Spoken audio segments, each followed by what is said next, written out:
Hello दोस्तों, नमस्कार। आपके अपने YouTube channel HRs master day में हार्दिक अभिनंदन व स्वागत। दोस्तों, हम बहुत ही महत्वपूर्ण हमने हर भर्ती परीक्षा की दृष्टि से महत्वपूर्ण क्लासें राजस्थान जीके की जो एमसीक्यू है प्रश्नों का अध्ययन कर रहे हैं। और आज हम दूसरी क्लास लेकर आए हैं जो पशुचर भर्ती परीक्षा की दृष्टि से दूसरा पार्ट है, उनके महत्वपूर्ण प्रश्नों का अध्ययन करेंगे। पहले वाली क्लास में, दो क्लासों में हमने पशु चर भर्ती की नस्लों से संबंधित कौन कौन से भर्ती परीक्षा में प्रश्न आ सकते हैं और कौन कौन से बन सकते हैं, उन प्रश्नों का अध्ययन किया। अगर आपने अभी तक वो क्लासें नहीं देखी है तो प्ले लिस्ट बनी हुई, आप उनको अवश्य जाकर देखें। और आज हम कृत्रिम गर्भाधान से संबंधित महत्वपूर्ण प्रश्न कौन कौन से बनते हैं, उन प्रश्नों का अध्ययन करेंगे जो हर भर्ती परीक्षा की दृष्टि से महत्वपूर्ण है ही, मगर पशुचर भर्ती परीक्षा की दृष्टि से बहुत ही महत्वपूर्ण है। तो आज का पशुचर भर्ती परीक्षा की दृष्टि से टॉपिक है कृत्रिम गर्भाधान। इनके कौन कौन से प्रश्न बनते हैं और परीक्षा में आ सकते हैं, ऐसे प्रश्नों का अध्ययन करते हैं। तो आज का जो पहला प्रश्न है, भारत में निम्नलिखित कृत्रिम गर्भाधान का श्रेय किस वैज्ञानिक को जाता है? Doctor S S Rao, doctor श्रेयस्कर वागड़, डॉक्टर संपत कुमार व 4 नंबर है डॉक्टर भल्ला सिंह हरदेसाई। तो इसका जो प्रश्न का सही उत्तर होगा वह doctor Sampat Kumar. 3 number option इसका सही उत्तर है। व्याख्या देखें, देश में सर्वप्रथम कृत्रिम गर्भाधान डॉक्टर संपत कुमार के द्वारा वर्ष 1939 ईस्वी में किया गया था। पहला कृत्रिम गर्भाधान गाय के लिए किया गया था। आगे वाला प्रश्न है, ये भी अच्छा प्रश्न है। विश्व में सर्वप्रथम पशुओं का कृत्रिम गर्भाधान किसके द्वारा किया गया था? डॉक्टर एल स्पेल्सलाजी, डॉक्टर हासिम मोकाले, डॉक्टर संपत कुमार व डॉक्टर रजत सक्सेना।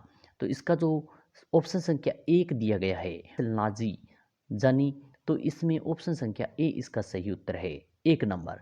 तो डॉक्टर एल जानी द्वारा वर्ष 1780 ईस्वी में सर्वप्रथम कुतिया का कृत्रिम गर्भाधान किया गया था। ये प्रश्न अच्छा बनता है, भर्ती परीक्षा में आ भी सकता है। आगे वाला प्रश्न देखें, वीर्य को कृत्रिम रूप से मादा की योनि तक पहुंचाना क्या कहलाता है? प्रजनन, कृत्रिम गर्भाधान, संकरण और बायोटेक्नोलॉजी।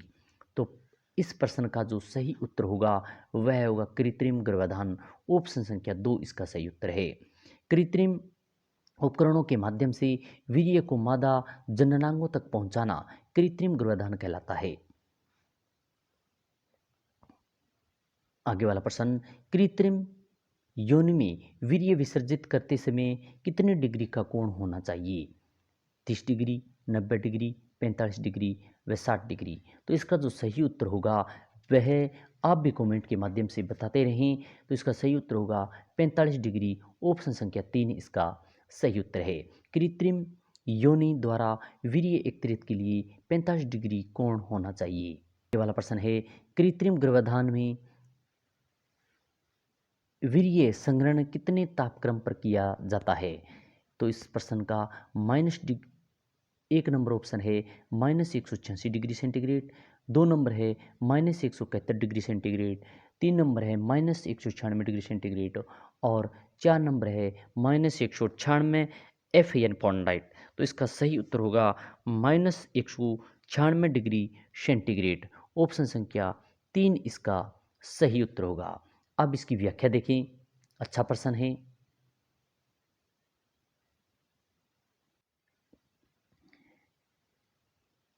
वीर्य संग्रहण तरल नाइट्रोजन LN2 यानी -196 सेंटीग्रेड पर किया जाता है, या CO2 -79 डिग्री सेंटीग्रेड पर किया जाता है। आगे वाला प्रश्न देखें,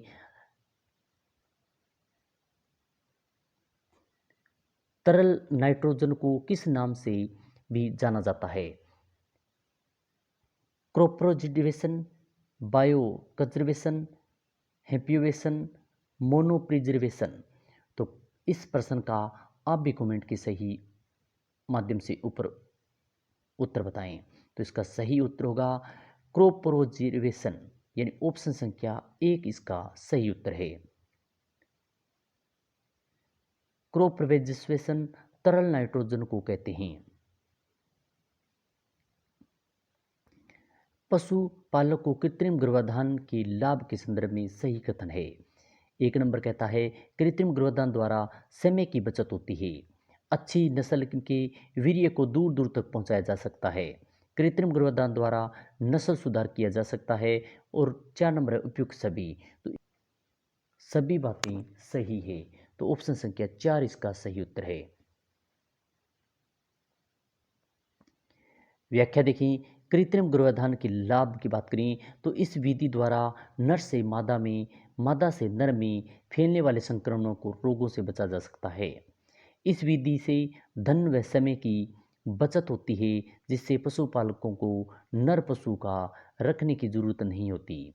इस विधि द्वारा दूसरे देशों के श्रेष्ठ नस्ल वाले नर पशुओं का वीर्य का लाभ उठाया जा सकता है। और 4 नंबर है अच्छे नर पशुओं के वीर्य का मृत्यु पश्चात भी इसका उपयोग लिया जा सकता है।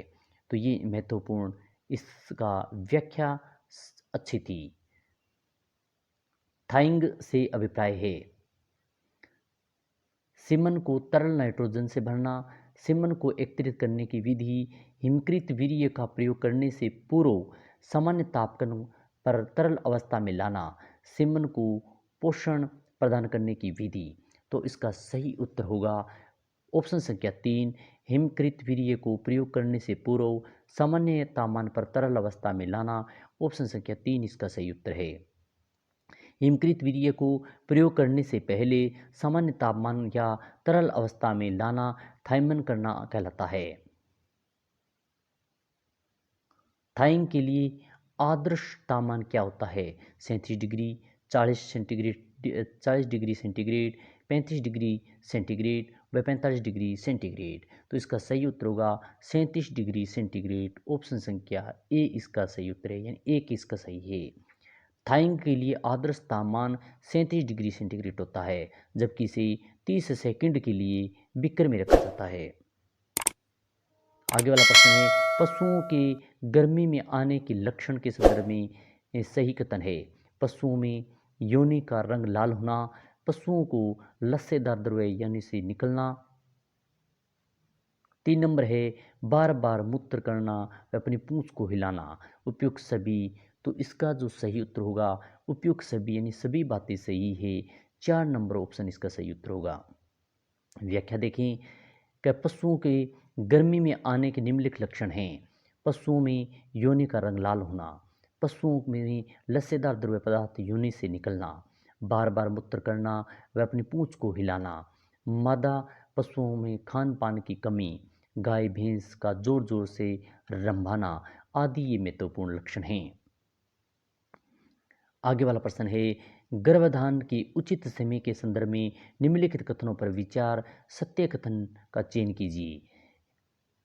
1 नंबर है मादा पशु में गर्मी के लक्षण शुरू होने के 12 घंटे के भीतर कृत्रिम गर्भ करवाना उचित होता है। 2 नंबर है कृत्रिम गर्भाधान में वीर्य गन के माध्यम से पशु योनि में पहुंचाया जाता है। केवल एक सही, केवल 2 सही, केवल 1 व 2 दोनों सही, न तो 1 सही और न 2 सही। तो इसका सही उत्तर होगा 1 व 2 दोनों सही है। तो ऑप्शन संख्या 3 इसका सही उत्तर होगा। व्याख्या देखें मादा पशु में गर्मी के लक्षण शुरू होने के लगभग 12 घंटे पश्चात कृत्रिम गर्भाधान करवाना उचित होता है। यदि पशु में गर्मी के लक्षण सुबह दिखाई दे तो शाम को कृत्रिम गर्भाधान करवाना जाता है, और यदि शाम को गर्मी के लक्षण दिखाई दे तो अगले दिन सुबह कृत्रिम गर्भाधान करवाया जाता है। आगे वाला प्रश्न है कृत्रिम गर्भाधान की सबसे उपयुक्त विधि कौन सी है?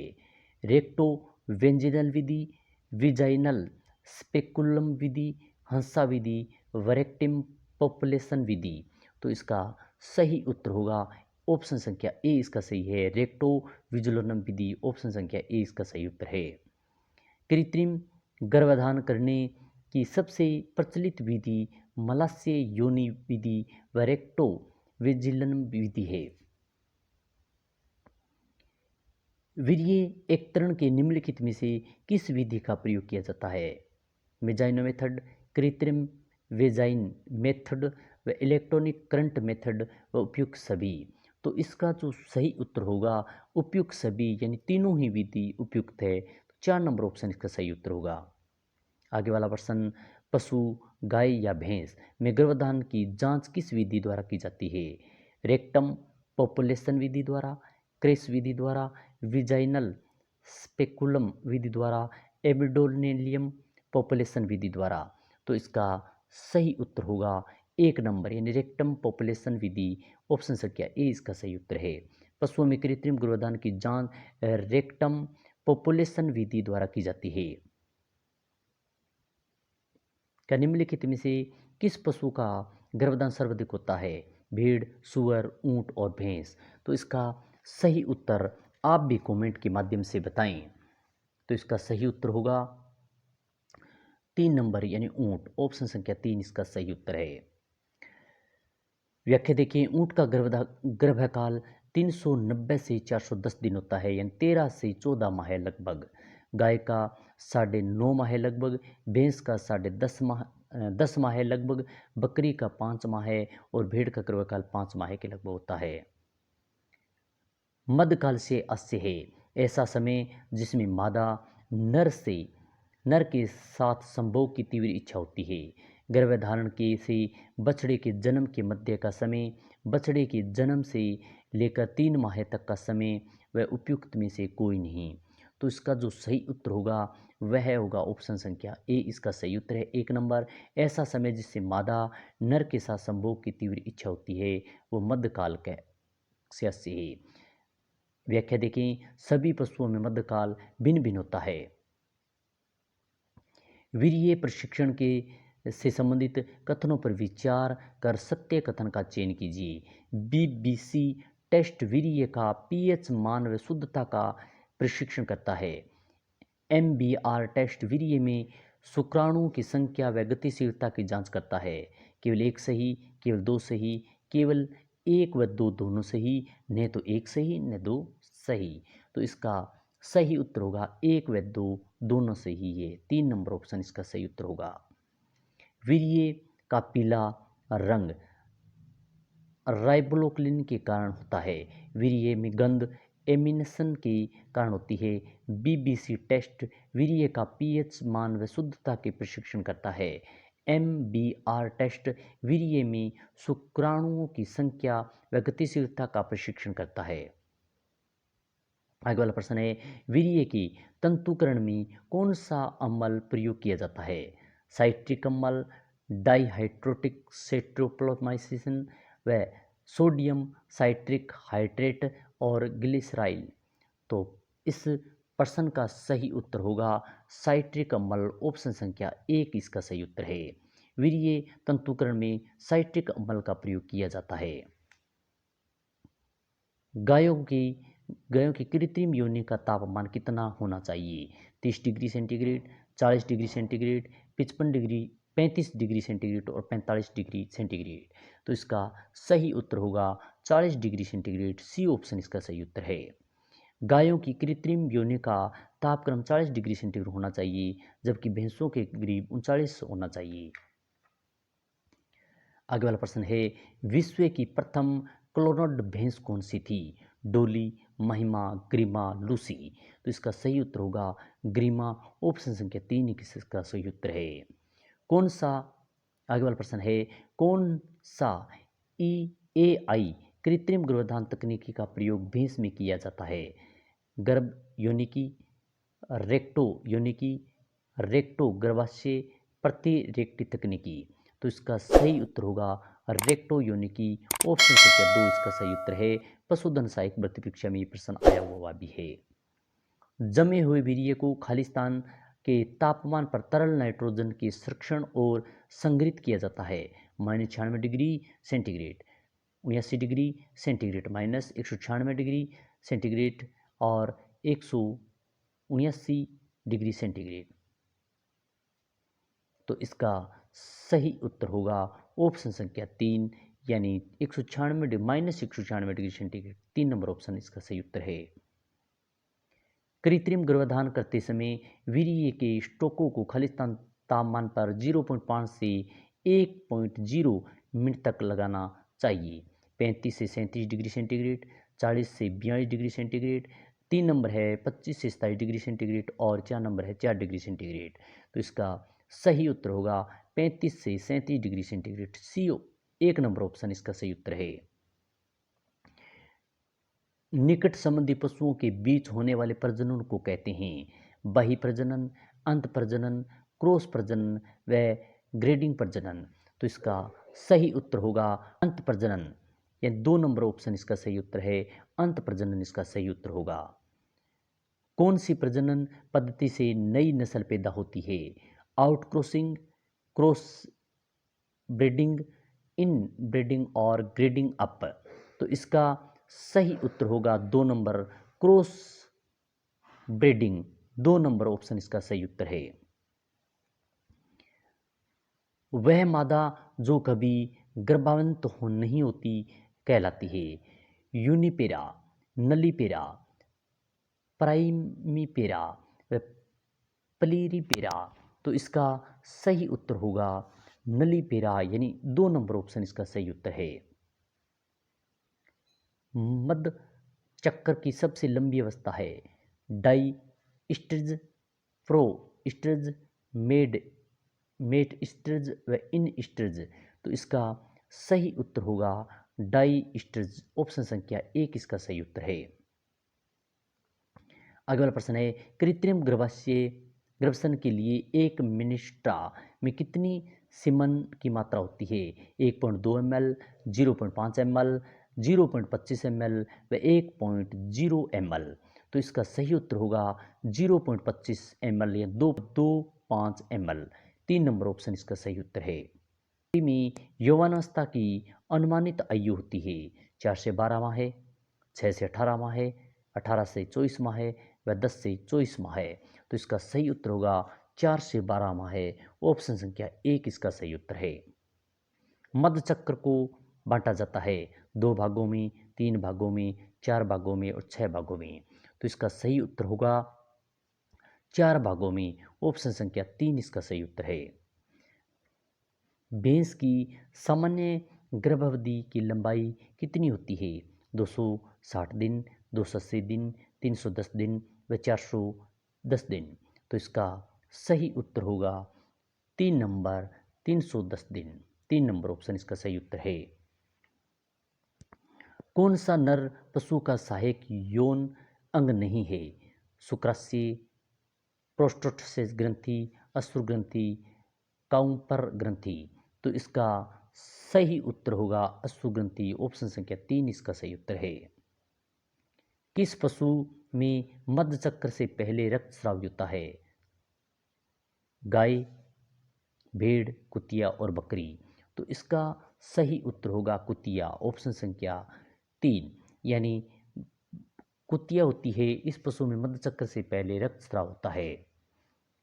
बकरी में ब्याने की प्रक्रिया को कहते हैं लिम्बिंग, काल्विंग, कैडिंग व फ्रोविंग। तो इसका सही उत्तर होगा केडिंग। 3 नंबर ऑप्शन इसका सही उत्तर है। गर्भस्थ मवेशियों या मादा भैंस में भ्रूण की सामान्य प्रस्तुति निम्नलिखित में से क्या है? अनुदैर्ध्य प्रस्तुति, पृष्ठ अनुप्रस्थ प्रस्तुति, वेट्रो अनुप्रस्थ प्रस्तुति व लंबवत प्रस्तुति। तो इसका सही उत्तर होगा 1 नंबर अनुदैर्ध्य प्रस्तुति। ए नंबर ऑप्शन इसका सही उत्तर है। बछड़ों में व्याध्याकरण की उचित आयु है 6 से 10 माह, 1 से 2 माह, 2 से 8 माह व 3 से 10 माह। तो इसका सही उत्तर होगा 2 से 8 माह। 3 नंबर ऑप्शन इसका सही उत्तर है। भेड़ में यौवन अवस्था की उम्र है 8 से 10 माह, 18 से 20 माह, 4 से 8 माह व 8 से 12 माह है। तो इसका सही उत्तर होगा 8 से 12 माह है। 4 नंबर ऑप्शन इसका सही उत्तर है। बहुत ही महत्वपूर्ण जो परीक्षा की दृष्टि से प्रश्न है बनते हैं और परीक्षा में आ सकते हैं ऐसे प्रश्नों का अध्ययन किया। ये प्रश्न पशुचर भर्ती परीक्षा के लिए बहुत ही महत्वपूर्ण है। आप परीक्षा में देखोगे कि यहाँ से प्रश्न बहुत अच्छे अच्छे प्रश्न हैं और आपको परीक्षा में देखने को मिलेंगे। आशा करते हैं कि आपको क्लास अच्छी लगी होगी। अच्छी लगी तो लाइक करें, शेयर करें। इसी प्रकार की नई क्लास के साथ फिर मिलेंगे। जय हिंद, जय भारत।